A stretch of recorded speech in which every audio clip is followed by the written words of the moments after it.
एक छोटे से गांव मधुपुर में एक पंडित जी और पंडिताइन रहते थे। एक दिन दोनों के बीच में आम को लेकर झगड़ा हो गया। एक दिन पंडिताइन अपने रसोई घर में एक आम छुपा कर रख रही थी। तभी पंडित जी ने पंडिताइन को आम छुपा कर रखते हुए देख लिया। पंडिताइन दिखाई नहीं दे रही है। चलो चलकर आम खाया जाए।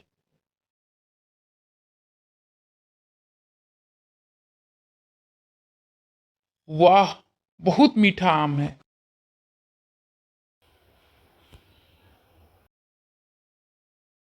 थोड़ी देर बाद पंडिताइन रसोई घर में आम खाने के लिए गई तो वहां आम नहीं दिखा।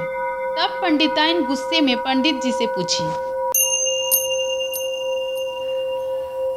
पंडित जी, मैं रसोई घर में एक आम रखी थी, वहाँ आम नहीं है, आप उसे खा गए क्या? नहीं, मैं तो रसोई घर में गया ही नहीं। आम खाना तो दूर की बात है। तो फिर आम हो क्या गया? उसके पैर तो हैं नहीं कि कहीं चला जाएगा। बताइए आम क्या हुआ? मैं सच बोल रहा हूँ। तुम झूठ मूठ का मेरे ऊपर गुस्सा हो रही हो। पंडित जी, बताइए आम क्या हुआ? मैं कुछ भी आपको नहीं करूँगी। बता दीजिए पंडित जी, आम क्या हुआ? देखो पंडिताइन, झूठ नहीं बोलो, मैं आम नहीं खाया। देखो, इस तरह से झूठ आरोप मत लगाओ। मेरा बीपी बढ़ रहा है। बताता हूँ, लेकिन कुछ करोगी नहीं ना?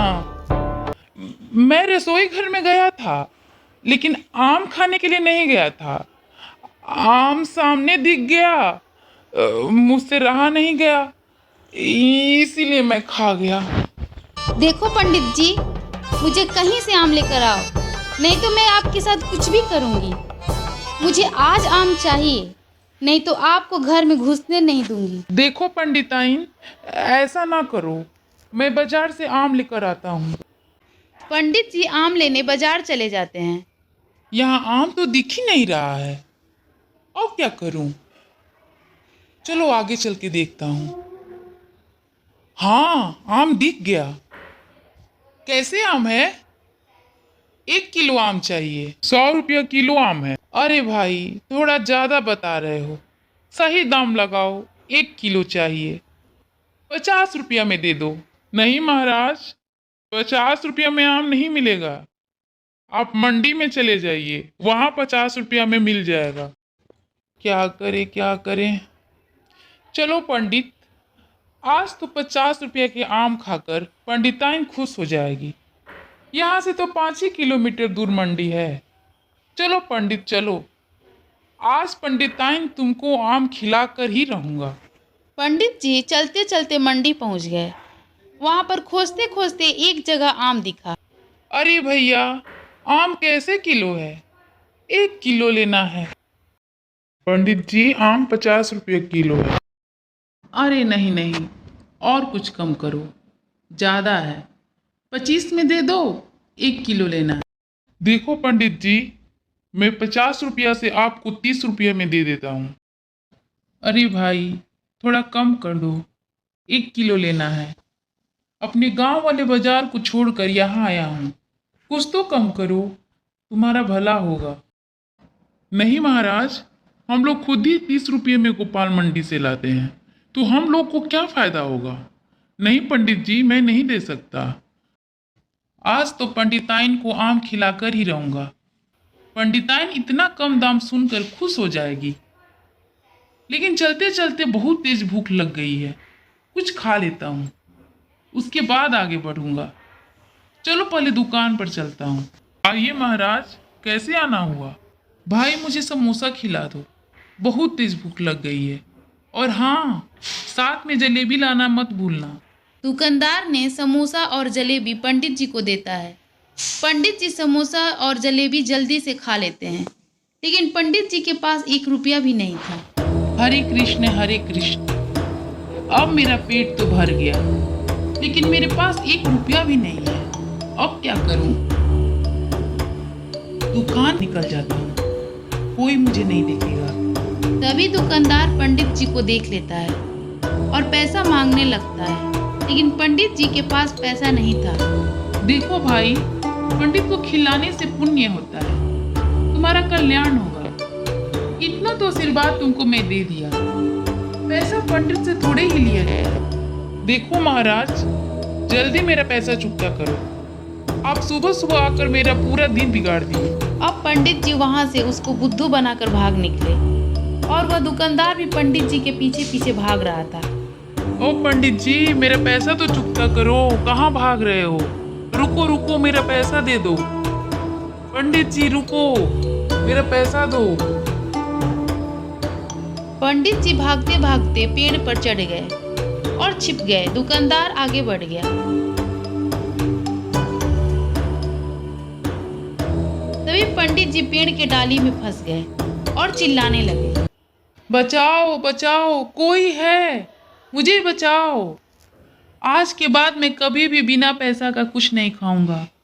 हे भगवान, मुझे बचा लो। वहां से एक आदमी गुजर रहा था। पंडित जी को देखकर बोला, पंडित जी, आप पेड़ पर क्या कर रहे हैं? पेड़ पर कैसे चढ़ गए?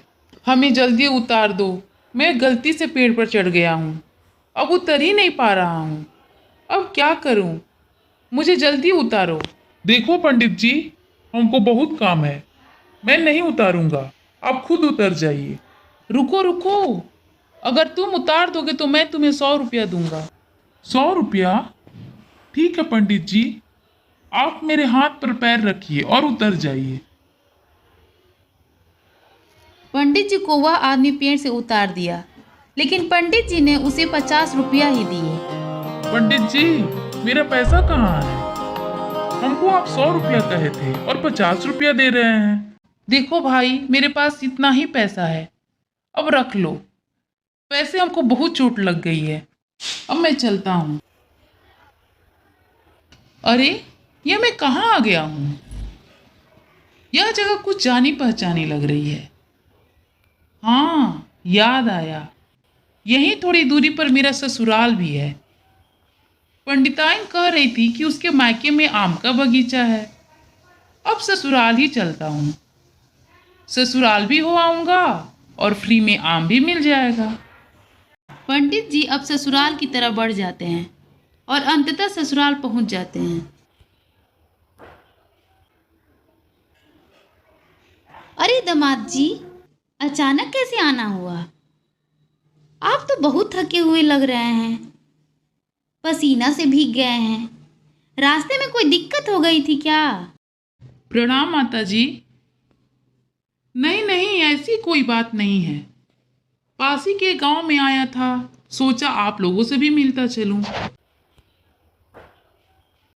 अच्छा किए दामाद जी, बैठिए, थक गए होंगे। नाश्ता लाती हूँ, कुछ खा लीजिए। अरे दामाद जी, इतनी शाम को कैसे आना हुआ? सब ठीक है ना? बिटिया कैसी है? हाँ हाँ हाँ, सब ठीक है, कोई दिक्कत की बात नहीं है। इधर ही आया था, सोचा आप सबसे मिलता चलूं। रास्ते में आते समय बहुत घना आम का बगीचा था और फलों से लदा हुआ था। किसका बगीचा है? अरे दामाद जी, अपना ही बगीचा है। मैं भी सोच रहा था कि कुछ आम आपको भी भिजवा दूं। अच्छा हुआ आप आ गए।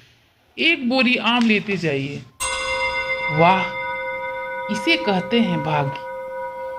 नहीं नहीं, इसकी क्या जरूरत है? आम तो मेरे यहाँ भी होता है, आज सुबह ही आम खाकर आया हूँ।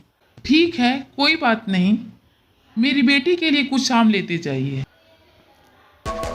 पंडित जी मन ही मन बहुत खुश होते हैं और सोचते हैं कि आज मैं एक आम नहीं खाया रहता तो एक बोरा आम नहीं मिलता। पंडित जी आम सर पर लेते हैं और अपने घर की तरफ चल पड़ते हैं।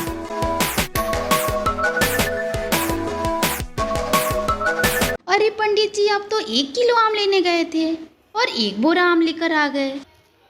अब क्या करें, तुम्हारे आम के चक्कर में खोजते खोजते ससुराल पहुँच गए। पंडित जी ने सारा किस्सा पंडिताइन को सुनाया।